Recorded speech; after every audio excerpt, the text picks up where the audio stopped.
This episode is brought to you by Marvel Studios Echo. All episodes streaming January 9th, only on Hulu and Disney+. Rated TV MALV. Viewer discretion advised. Maya Lopez has betrayed her mentor, the notorious Kingpin. Now on the run, she returns to her hometown to prepare for the biggest fight of her life. Don't miss Marvel Studios' hardest-hitting series yet. An epic 5-episode event. Marvel Studios Echo. All episodes streaming January 9th, only on Hulu and Disney+.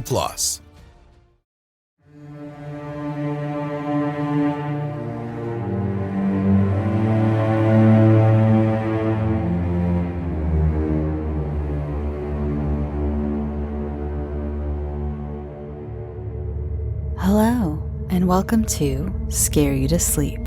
I'm your host, Shelby Scott, and I'm going to read you a bedtime story. First, I would like to welcome all of my new listeners. I had an influx of incredibly lovely listeners from Relatos de la Noche. I don't know if I've ever seen a lovelier group of people. You've all been so kind in commenting on my YouTube channel, joining the Facebook group, commenting on Instagram, tweeting at me, all to show your support and let me know that you found the show through RDLN. If you're a Spanish speaker, I'm sure you've heard the ad, but if not, if you're a Spanish speaker or you'd like to improve your Spanish, please go check out his show. It's a fantastic show, and again, it's in Spanish, just a heads up, just so you know.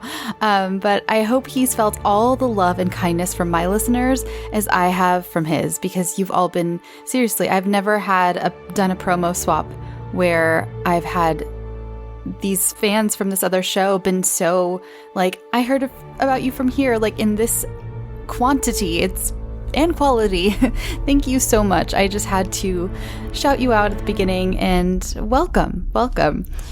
So last week, I promised that this would be 2 weeks of true stories, so here I am to tell you about some more haunted castles.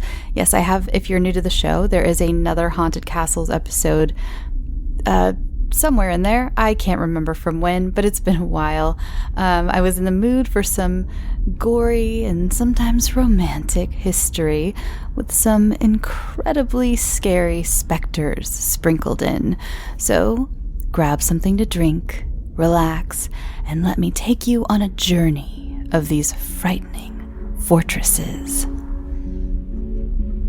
The first place we are going is Zealand. Not the new one, the old one. Zealand, Denmark, to Dragsholm Castle or Dragsholm Slot. I found it referred to as both. So, first, a little background on Dragsholm. It was built around 1215 by the Bishop of Roskilde. Please forgive my Danish, it's not great. As your normal run-of-the-mill palace, just an everyday palace, until it was fortified shortly after that to withstand attacks, and they did a great job too, because it was the only castle to survive what was called the Count's Feud in the 1500s, and the attacks of Count Christopher. The Count's Feud was a war of succession. During that time in Denmark, as well as a lot of Europe, I think basically all of Europe, there was a big hubbub about religion.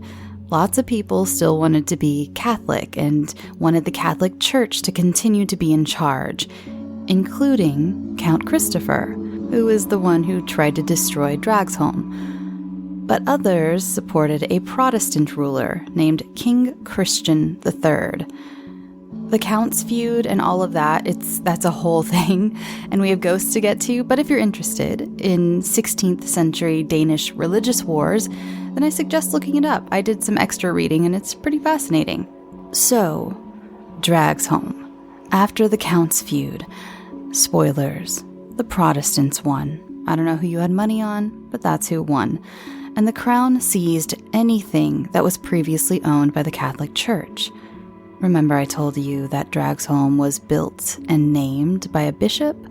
Well, he was a Catholic bishop, and since the Protestants won the war, they decided to take control of the castle and make it into a prison, which they named Crownland. Get it?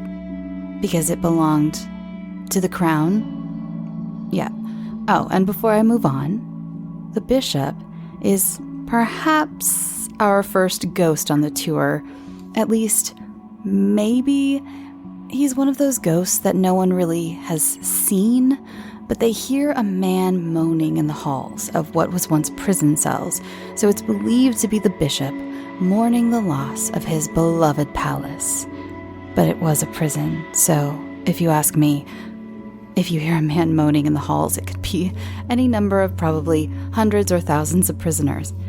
Anyway, the prison, for the most part, was pretty fancy and was primarily used to hold nobles and higher religious figures who had insulted the new king.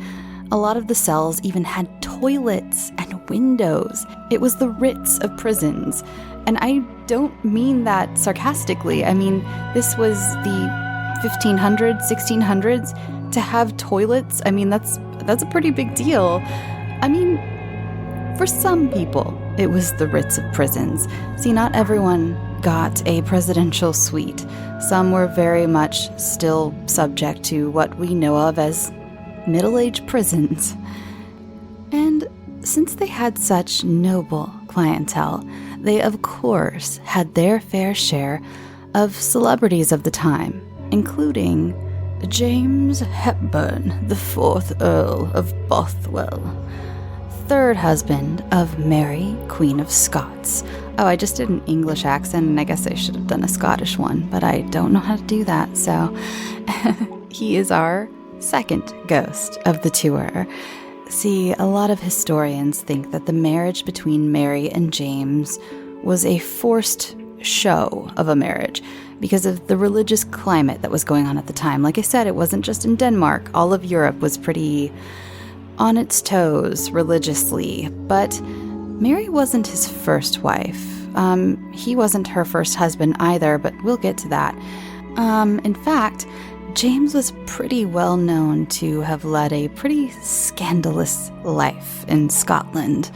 He was married several times, was deeply in debt, and is thought to have murdered the Queen's second husband, Lord Darnley.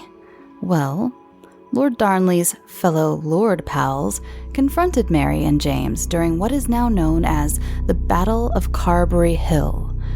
James Hepburn promptly fled while his wife surrendered. He fled to Denmark, where, okay, since this was very long ago, there are different accounts, but this is one account that I read. The reason he was actually imprisoned is because his ex-wife said that he had unjustly divorced her and run off with her dowry. So he was imprisoned for the last 10 years of his life at Dragsholm Castle. And despite his celebrity status, our pal James was not privy to one of the nicer rooms. Instead, he was chained to a pillar in a windowless cell and left to rot. You can still visit his mummified corpse at a nearby church. I find his ghost fascinating because it's not really him. You don't see him. It's not moaning in the halls. It's not him sitting in a cell. No. Sometimes, late at night, the sight of a phantom carriage arrives in the courtyard at Dragsholm. The sound of horses' hooves echoing off the stone walls, despite the fact that horses have not been present on the property in many, many years. It looks like the arrival of someone very important, someone whose reputation precedes himself across Europe. Maybe the terror James felt, knowing he would never again see freedom whilst looking out his carriage window at the place he knew he would never leave alive, caused a shadow of the moment of his imprisonment to be left to replay itself over and over again for all of eternity.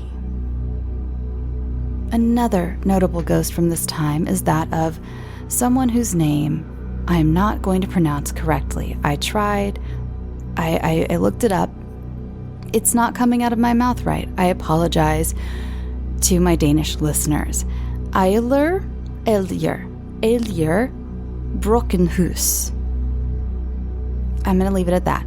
Who was previously squire to the king. They actually called him the Mad Squire, and you'll see why. Somehow he upset the king. Who knows how? It seemed like it was pretty easy to upset kings back then. So he was sent to be imprisoned at Dragsholm. And he was right hand. He was very close to the king, so this was very upsetting to him. But because he was so close to the king, he was given one of the nicer rooms. He had a toilet. So, being in one of the nicer rooms, he was even attended to by doctors when his health quickly began to decline. They said he went mad, and by the end of his life, he was speaking in nothing but bursts of gibberish.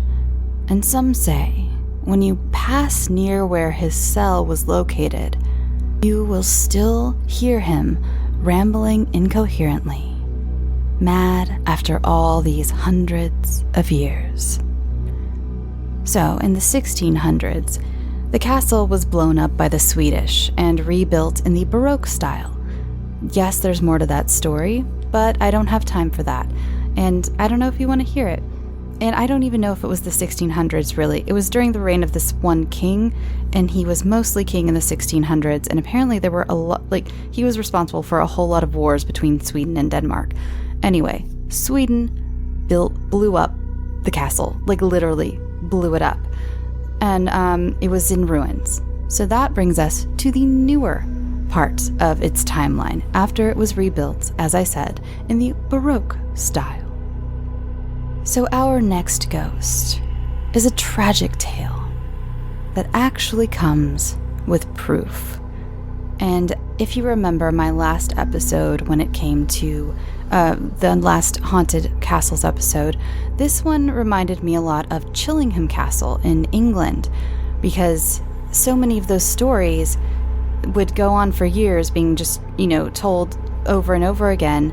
And then they would be doing construction or refurbishing on some part of the castle, and they'd unearth some sort of remains that proved this story, or proved that this ghost was there, like the boy in blue, if you remember. For hundreds of years, people saw a little boy dressed in blue in this one room. I think it was the pink room. There were a lot of colors involved. They kept seeing this little boy dressed in blue. Well, one day when they were doing some construction on the place, they opened up a wall, and there was the bones of a little boy with blue clothing on. And from then on, no one saw the boy in blue anymore. So this reminds me a lot of that. So Selina Bulves, I think that's how you pronounce her name. Selina Bulves was said to be the daughter of a nobleman. Every source I checked said the Bulves family was very powerful, but I couldn't find a time frame for this original story when it was supposed to have taken place, or much about the Bulves family, at least not in English. So I'm not sure if it was a family it seems like it was a family who was overlooking the castle at the time. Maybe if you search in Danish, you would have more luck, because on my end, most of the search results were just telling me the same ghost story, or they were ancestry website results, So her name is also sometimes spelled with a C, sometimes with an S. So if I have any listeners in Denmark, please let me know if you know anything more about this story. I'd love to know. Moving on. So the story goes that Selina fell in love with a local common man. Some say a local laborer who might have been working at the castle. Her father was against the relationship, but he allowed the happy couple to marry. Great. That was until the day of their wedding, when it was discovered that Selina was already pregnant with the man's child. Her father was angry beyond reason, mostly at her for embarrassing the family name, first by marrying beneath her, and now by getting pregnant out of wedlock. So, in a furious rage, he ordered his guards to chain Selina to a wall, where another wall was then built around her while she was alive. Yes, her own father, Cask of Amontillado her. So for hundreds of years, visitors would run into the spirit of a woman in a white dress. All who saw her said they were overwhelmed with sadness at the sight of this beautiful woman, again, always wearing a white dress. She always appeared to be searching for something. And sometimes, if you were extra unlucky, she would wail in agony. Then, in the 1930s, plumbing was being added to the castle, and when the workmen knocked down a wall to install pipes, there they found the skeleton of a woman wearing the tattered remains of a white dress. And the last ghost of Dragsholm is a happy one. The Grey Lady is thought to be the spirit of a maid who arrived at the castle to work, but had already been struck with a horrible toothache, probably an abscess, judging by how this story goes. Well, the master of the castle at the time is never named in any of my sources, but was said to be very kind and gave the young woman a poultice to heal her. It's said that she was incredibly grateful and stayed in good spirits for a few days, even looking like her health was improving at one point. But she tragically succumbed to her ailment after a few days and died. But today, if you see her, she's wearing a gray dress and a smile, and those who encounter her say they feel an air of calm and protection when she's around. Okay, let's get back into my phantom carriage and let's take a trip over to Scotland, specifically to Edinburgh Castle. First of all, this castle has existed in one form or another for over 1,000 years, which just breaks my American brain. It's also considered to be the most besieged place in Great Britain. It stands high on Castle Rock, an extinct volcano, and I won't be delving into its history as much as Dragsholm, mostly because it's just so extensive. I wouldn't even know where to begin or where to end. You can write volumes on a single century of Edinburgh Castle, so I don't think I'll be able to properly cover it in one segment of one episode of one podcast. But I can tell you about the ghosts, and with them, a little bit of this castle's fascinating history. To give you a better handle on just how old this place is, first, let me tell you about the drummer ghost. There is a legend that the ghost of a drummer would sometimes appear, and was always a harbinger of war. Some describe this ghost as looking like a headless drummer boy who would wander around the grounds of the castle, warning his countrymen of attack. I can't even begin to imagine how horrifying that must have looked. The last time he was seen was in 1650. Yes, the last time this ghost was seen was 371 years ago, and it's reported that much of the castle staff and guards saw him, but they were too afraid to approach this headless boy drumming away. They had no idea that he was trying to warn them that Oliver Cromwell was on his way to eventually capture Edinburgh Castle. I do want to note that I saw some accounts that said this was the first time the drummer boy was seen, but then never again after that. Other accounts, though, said that it had been a legend for some time, and that this was the last time he was seen. Visitors, however, do still claim to hear the drummer boy from time to time. And maybe he's just keeping warmed up for the next time he needs to warn Scotland that they're about to be invaded. The little drummer boy isn't the only musically talented spirit at Edinburgh. There's also the Piper Ghost. This story also reminds us of the incredible age and fortitude of this castle, because the legend goes that centuries ago, I couldn't find an exact date, some tunnels were discovered under the castle. So again, this castle was so old that even hundreds of years ago, they were discovering things that they had forgotten about hundreds of years before that. So fascinating. I know all of my anywhere else in the world listeners are like, yeah, we all have old stuff. Just in America, in California in particular, I've mentioned this before, we don't have a lot of old things. We tend to destroy them, unfortunately, especially old buildings like this. So let me have my mystery and my magic and my excitement. So, back to what we were talking about. So centuries ago, they discover these tunnels under the castle that were the reason for them, and the route of them was long forgotten. So everyone at the castle was very curious to know where they led and what they were for exactly. And they weren't very large tunnels, so they came up with the idea of sending a boy down there with a set of bagpipes. The plan was that he would keep playing the pipes and walk the path of the tunnel, and they would follow the sound to figure out the tunnel's path and eventual exit. The plan worked well for a while, until the boy got to, I couldn't figure out if it was at the site of or around the site of a church called Tron Kirk, where the sound of his pipes stopped. Search parties were sent into the tunnels to try to find the boy, but they all failed. The boy was lost forever. It was ordered that the tunnels be sealed, as they were deemed too dangerous to leave open, which is probably a good idea, since curious children definitely would have gone looking. Since then, ghost hunters and workers alike at the castle claim that sometimes you can hear the faint sound of a single bagpipe drifting up from somewhere down below. The little piper boy, still trying to find his way out of those ancient tunnels.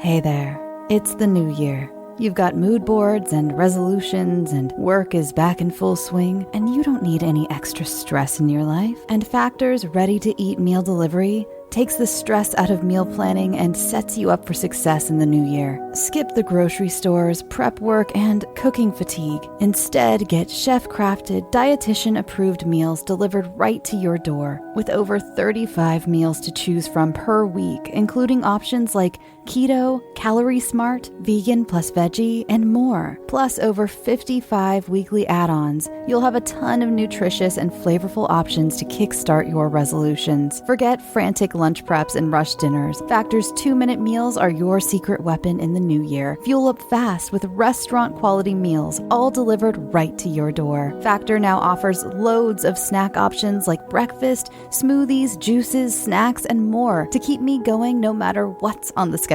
Skip the overpriced takeout trap.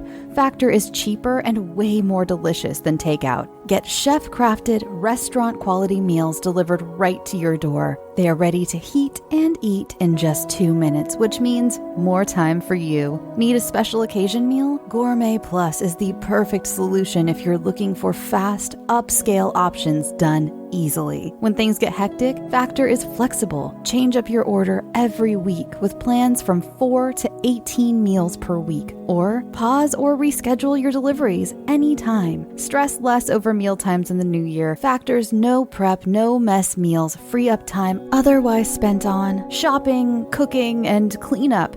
No more wasting time in the kitchen. Not only does Factor offer fast, simple solutions when I'm too busy to cook, they also help me stay on top of my goals. With offerings like Protein Plus and Keto, I can stay on track. This is definitely going to come in handy for my New Year's goals. Factor has everything I need for a week of flavorful, nutritious eats. In addition to ready-to-eat meals, they have cold-pressed juices, smoothies, energy bites, extra protein, veggie sides, and more to keep me energized during frantic times. Head to factormeals.com/scareyoutosleep50 and use code scareyoutosleep50 to get 50% off. That's code scareyoutosleep50 at factormeals.com. As many Scary to Sleep fans know, I've been going through a lot of changes in my life, And one thing I've been doing is getting my finances much more organized, and that includes paring down some of the subscriptions I pay for. It feels like everything is a subscription these days, be it for the gym or streaming services or music. The list goes on, and something that has helped me tremendously is Rocket Money. They not only helped me cancel subscriptions that were a pain to try to do myself. Have you ever tried to deal with some of these companies directly? It's just a headache. Rocket Money also alerts me when the subscriptions I did keep go up in price, giving me the ability to weigh my options and keep those little extras that add up oh so quickly in check. Rocket Money is a personal finance app that finds and cancels your unwanted subscriptions, monitors your spending, and helps lower your bills. I can see all of my subscriptions in one place, and if I see something I don't want, I can cancel it with a tap. I never have to get on the phone with customer service. Rocket Money has over 5 million users and has helped save its members an average of $720 a year with over 500 million in canceled subscriptions. Stop wasting money on things you don't use. Cancel your unwanted subscriptions by going to rocketmoney.com/scareyoutosleep. That's rocketmoney.com/scareyoutosleep. rocketmoney.com/scareyoutosleep. The next ghost I've seen dubbed with several titles, none of them flattering, such as the Unluckiest Prisoner and the Dung Prisoner. You see, like any good castle, Edinburgh has its own super spooky dungeons. It was actually a penitentiary at one time, so at one time it was all dungeons, but they have their own dungeons filled with their own bloody and gory history. Many prisoners tried to escape, of course, including one who thought of a brilliant plan. He noticed that the human and animal dung was carted out in wheelbarrows every once in a while. So he somehow managed to hide himself in one of those wheelbarrows under pounds and pounds of waste. What he didn't realize was what happened to all that manure once it was carted out of the dungeons. Well, it was unceremoniously dumped over the sides of the cliffs. So some poor poop scraper boy got the fright of his life one day when he unloaded his wheelbarrow as usual, only to hear the sound of a screaming man and maybe even the splat he made when he hit the rocks below. The ghost makes his presence incredibly known. Some say you will suddenly be hit with the sharp smell of human waste out of nowhere. And if he's feeling especially spurned that day, the ghost will even try to push you over the edge so that you meet the same fate as he did. The last spirit we will be visiting at Edinburgh is also the most tragic figure of them all, at least in my opinion. This is that of the Grey Lady. Yes, another one. Look, in the world of ghosts, you come across a whole lot of ladies in white and gray ladies. It just comes with the territory. This woman is always seen in the highest of 16th century fashions. She wanders the oldest parts of the castle and brings with her much sadness. Sometimes she's listlessly roaming the halls. Other times, she's openly weeping, forever distressed by an unseen tragedy. The identity of this upsetting apparition is thought to be one of two different famous women who met their end at the castle. The first is Marie de Guise. Marie had a fascinating life. At one point, after her first husband died, both James V, the eventual King of Scotland, and Henry VIII, the very famous King of England, fought for her hand in marriage. It wasn't all romance, though. Basically, Henry wanted to marry Marie to prevent her from marrying James. You see, she was French, and by marrying James, she would somewhat unite Scotland and France, a very dangerous combination for England. The way she rejected Henry has nothing to do with her ghost, but I'm going to tell you anyway because it was hilarious. You see, Henry had just had his wife, Anne Boleyn, famously beheaded. So he was in need of a wife, and he had his people go to Mary and express to her that he was big in person, and he had need of a big wife. To which Marie replied, "I may be a big woman, but I have a very little neck." So, she married James V and became mother to the infamous Mary, Queen of Scots. Remember her? Her husband, Hans Dragsholm. She's also incredibly fascinating on her own. Honestly, 1500s Europe, it's one of my favorite little interesting blips of history. There's so much blood and a lot of incest. European royals were gross. But I digress. Back to Millie de Guise. The reason she is thought to be the Grey Lady is because her last days were spent in absolute distress at Edinburgh Castle. The English had launched yet another assault, and it said that Marie's mind began to wander, and she wasn't making much sense when she spoke. She pretty quickly died, her cause of death being listed as dropsy, which is an old term you see pretty often around that time. Nowadays, it's called edema, and medical professionals think it was usually due to congestive heart failure. Her body was wrapped in cloth and kept in a lead coffin, and then just sat in the castle for 8 months before it could be shipped to her homelands in France, where she was given a proper burial. So, is the ghost a despondent Millie de Guise, wandering the castle in her last days, her sanity and hope slipping away while the English attack her adopted home? Or is it that of Janet Douglas, Lady Glamis? You see, Lady Glamis was King James V's, Millie de Guise's husband, for those of you who may have forgotten, step-aunt. Her brother, Archibald Douglas, the 6th Earl of Angus, was James V's abusive stepfather. He had the young king imprisoned at one point when he was a boy or a teenager, not sure, and James never forgot. He also extended his hatred for his stepfather to the rest of the Douglas family. Janet was imprisoned several times. Once for allegedly poisoning her first husband, but there wasn't enough proof to execute her or hold her. And the final time she was imprisoned was when her angry stepnephew accused her of witchcraft. And even during a time when a whole lot of women were being tortured and executed for being witches, people still knew the charges were total bullshit. She was imprisoned with her husband in the dungeons of Edinburgh Castle.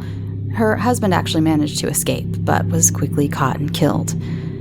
Janet awaited her sentencing, which was taking quite a long time because even the king didn't seem powerful enough to convince the judges of her dealings in the occult. So he then had several of her acquaintances, friends, and family members tortured until they conveniently remembered that, she is a witch, actually. And if you would please just stop driving hot pokers into my feet now, that would be great. So, Lady Glamis was condemned and was burned at the stake while her son watched and wept. If I was a gambling man, I would bet on the ghost being that of Millie de Guise. It seems to fit the image of her roaming the halls, confused, distraught, still dressed in her finery as the ghost is described. Lady Glamis was kept in the filthy dungeons and didn't seem to spend much time upstairs. So what do you think, my dear listener? Who do you think roams the ancient halls of Edinburgh Castle? The next castle is definitely the strangest of any castle I've ever heard of. We are now visiting Slovenia to see Houska Castle. Houska was built on orders by Ottokar II, the ruler of Bohemia at the time. When the castle was finished, there were quite a few usual castle things missing. There was no well dug, the only water source being a temporary cistern, no kitchens installed, there were no trade routes nearby, and it didn't seem like it was built to be any sort of permanent residence. It also wasn't fortified from the outside. You see, as legend goes, Houska Castle was meant to keep things in, not out. It was built around a large hole in the ground, a hole that was thought to be an entrance to hell. Long before Houska was built, there is evidence that Celtic druids had occupied the land in and before the 9th century. In 1541, famous chronicler, please, for the love of God, forgive me for this pronunciation, Wenceslas Hajek detailed that around that time, a crack in the limestone was discovered, and at night, hell beasts with black wings would fly around its entrance, while half-human, half-animal creatures and headless horses and old women would claw their way out of the crack, wreaking havoc on the local village, killing livestock and even dragging people down to its depths. During a time when the Duba clan was in charge of the area, the Duke of the clan went to a prisoner who was condemned to death. The Duke told the prisoner that if he agreed to be lowered down into the hole by a rope and report back all that he saw down there, then he would be freed of all his charges. You see, the people were very curious to see what exactly was going on in this mysterious pit. So, the prisoner agreed, and down into the hole he went.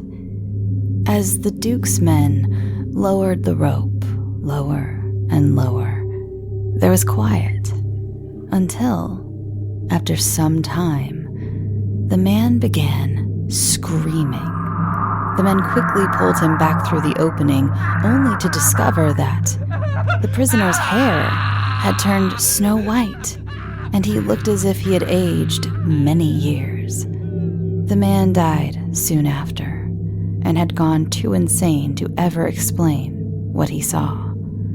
I read some accounts that said that this deal was offered and accepted by several prisoners, but they all had the same result. So, back to when the castle was built a few hundred years later. Nowadays, it looks much more accessible than it once did. In fact, when I first saw modern pictures of it, the reason I skipped it on the first Haunted Castle episode was I didn't do much research, and to be honest, it didn't look that as scary as the legends told, but I was wrong, because originally there were no stairs leading from the upper floors down to the courtyard, or pit of the hell yard, or whichever you choose. Also, it was much more apparent that all the fortifications were built on the inside only. It also had a moat and a tower as well. Around the 1600s, however, Emperor Ferdinand III ordered that private castles be less defensible. The 30 Years' War had just ended, and I guess he didn't want his enemies to be able to hole up in one of the many private chateaus that littered the country if another war was to pop up soon. So, in its heyday, say you're a bullfrog/human creature who has just clawed their way out of the pit of hell. You look around and see you've emerged into a fortress. No big deal. You're already inside. You'll just use the stairs. Psych!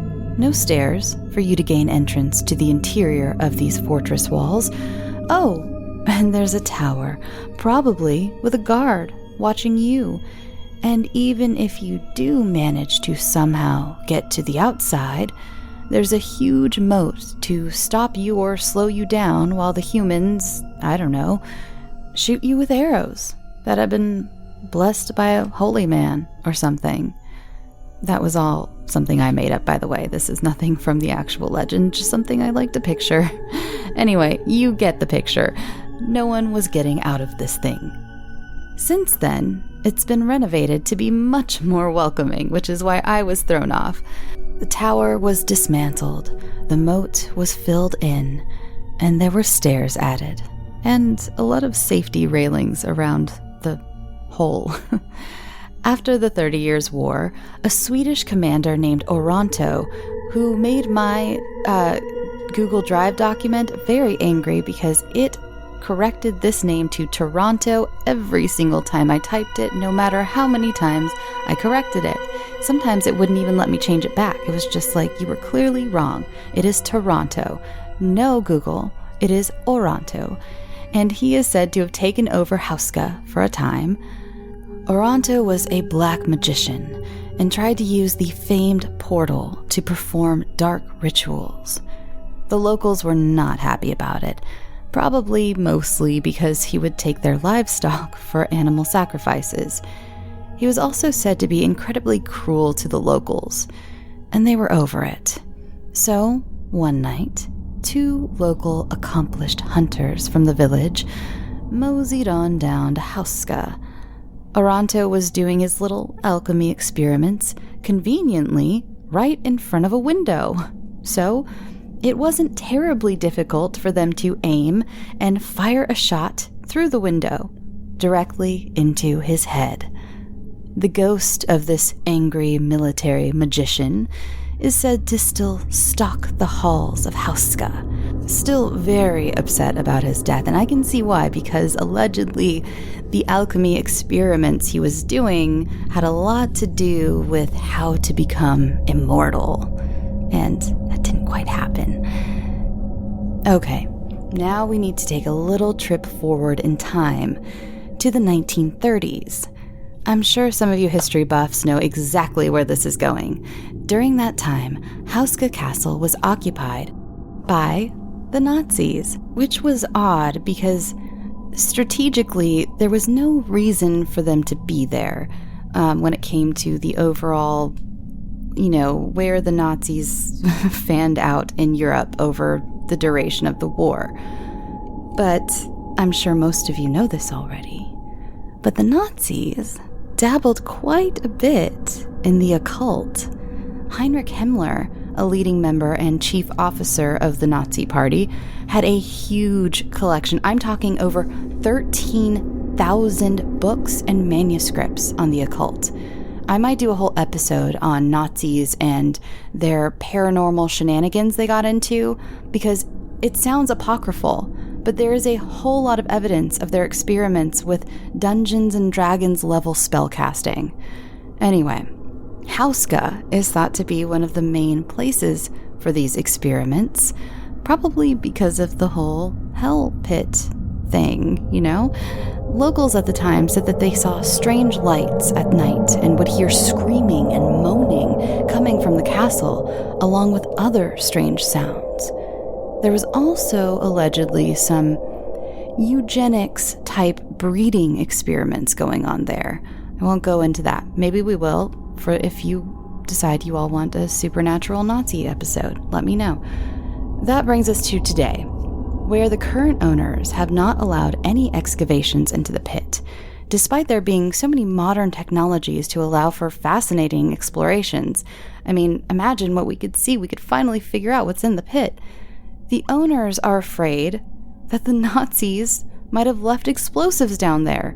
So whether as storage or as a booby trap, I'm not sure. But for now, at least up until the 1940s, I believe that's where the major super evil experimentation ended.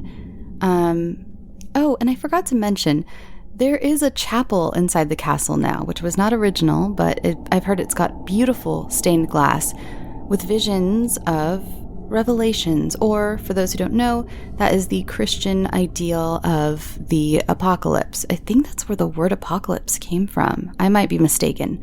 Don't take that as fact. But it's dedicated, the chapel, to Michael the Archangel, or for those who aren't aware, the angel in the book of Revelations in the Bible, who, according to prophecy, is going to battle Satan during the end of the world. And here is the actual passage from the Bible. I just thought you might find that interesting. And there was a war in heaven. Michael and his angels fought against the dragon, and the dragon fought his angels, and prevailed not. Neither was their place found any more. in heaven. Very appropriate, considering the Hellmouth, I think. Nowadays, people still claim to see strange lights at Houska, though they usually attribute them now to UFOs instead of flying hell beasts. Oh, and if you look into Houska, which I'm sure so many of you probably will, to look at pictures of it and things, and find references to a letter from a famous poet writing to his friend about how he traveled through time from the 1800s to 2006, either in real life or in a dream, I'm sorry to tell you, but it's fake. I was very, very excited about this letter when I found it. It's right up my alley, time slips, time traveling, all that good stuff. But I found several references in English to this letter, and I almost read it on the show. I had it in the script and everything, but something ate it. It was too perfect. It was too perfect. Basically, it describes the year 2006 through the lens of someone from the 1800s, and it was like the sandstones with dens carved out with supernatural light, and those perfectly lined up with some of the prefab houses in Prague now. And it talked about these large metal skeletons, which sound a lot like pylons, electric pylons. And it talked about this woman who had this tape on her head and had she looked like an angel because she had a hood on, like a dark angel with her dark hood on, and she took the tape off of her head once he approached her and asked her what year it was. And of course it's a woman with a hood on, and she's wearing a Walkman or headphones, and that was the tape on her head. And it was too perfect, so I just triple checked, and I decided to Google Translate some actual Czech and Slovenian websites where it was pretty easy to find that it was a fabrication made up for a book written in 1996. It was a sort of historical fiction piece. The poet is a real person, but this author, I mean, it happens all the time. Historical fiction is a huge genre, so I'm sure you've all heard of it, and that was basically what this was, so I'm so sorry to tell you that. I was heartbroken too. All right. I think that's it for this episode. This episode took me quite a while to get through. Last week, as many of you saw on social media, I was very ill for a few days after the COVID booster, and then I started a discourse I did not mean to start. I am not trying to push anything or anything like that. I just mentioned my COVID booster made me very, very ill, and some people on Instagram and Twitter got really mad at me for saying that, and I don't apologize because I didn't do anything wrong, but I was not expecting it, and I didn't feel good, and it wasn't great to deal with that. And then on the day I got the booster, I had a death in the family, a death that was expected, but no less sad. So between being sick and grieving, I physically and mentally, I just couldn't finish writing it. I really tried. I know just a few months ago I powered through my fever and rallied, but this time I really couldn't. And I really apologize to those of you who were upset about there not being an episode last week. Some of you reached out, and I'm really sorry that I disappointed you.